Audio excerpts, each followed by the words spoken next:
The complete works of Swami Vivekananda, addressed by Swamiji to the residents of Sivaganga in Manmadura in 1897, Part 1. I cannot express the deep debt of gratitude which you have laid upon me by the kind and warm welcome which has just been accorded to me by you. Unfortunately, I am not just now in a condition to make a very big speech, however much I may wish it.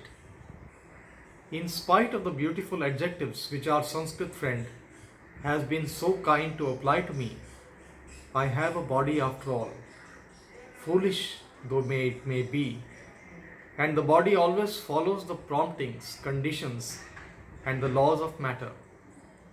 As such, there is such a thing as fatigue and weariness as regards the material body. It is a great thing to see the wonderful amount of joy and appreciation expressed in every part of the country for the little work that has been done by me in the West. I look at it only in this way. I want to apply it to those great souls who are coming in the future. If the little bit of work that has been done by me receives such approbation from the nation, what must be the approbation that the spiritual giants, the world movers coming after us will get from this nation?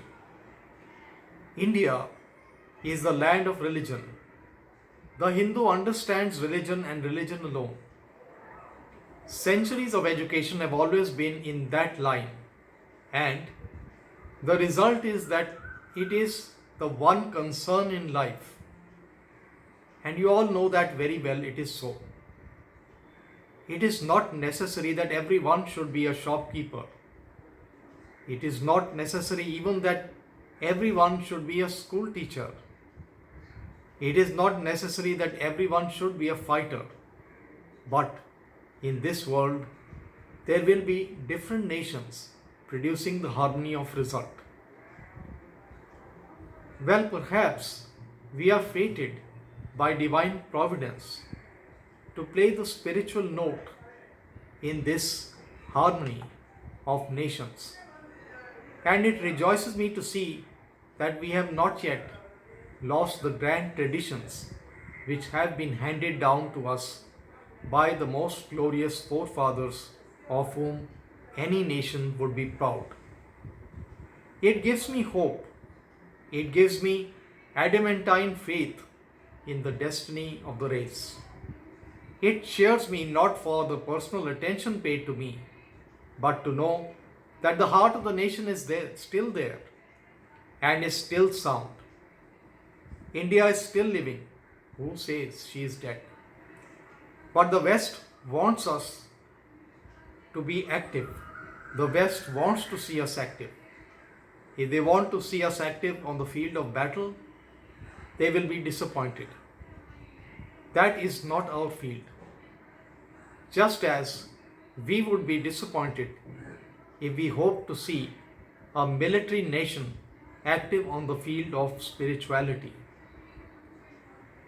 But let them come here and see that we are equally active and how the nation is living and is as alive as ever.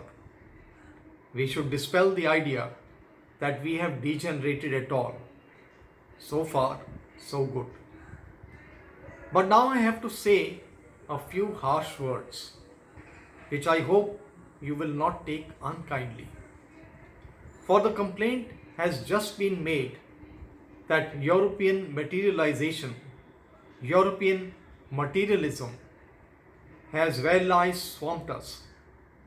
It is not at all the fault of the Europeans, but a good deal our own. We, as Vedantists, must always look at things from an introspective viewpoint, from its subjective relations.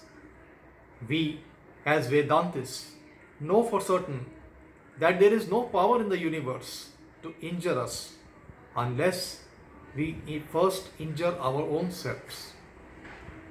1/5 of the population of India had become Mohammedans. Just as before that, going further back, 2/3 of the population in ancient times had become Buddhists. 1/5 are now Mohammedans. Christians are already more than a million. Whose fault is it? One of our historians says in ever memorable language, why should these poor wretches starve and die of thirst when the perennial fountain of life is flowing by? The question is, what did we do for these people who forsake of their own religion? Why should they have become Mohammedans? I've heard an honest girl in England who was going to become a street walker. When a lady asked her not to do so, her reply was, that is the only way I can get sympathy. I can find none to help me now. But let me be a fallen, downtrodden woman, and then perhaps merciful ladies will come and take me to a home and do everything they can for me. We are weeping for these renegades now. But what did we do for them before? Let every one of us ask ourselves, what have we learnt? Have we taken hold of the torch of truth? And if so, how far did we carry it? We did not help them then. This is the question we should ask ourselves. That we did not do so was our own fault, our own karma. So let us blame none. Let us blame our own karma.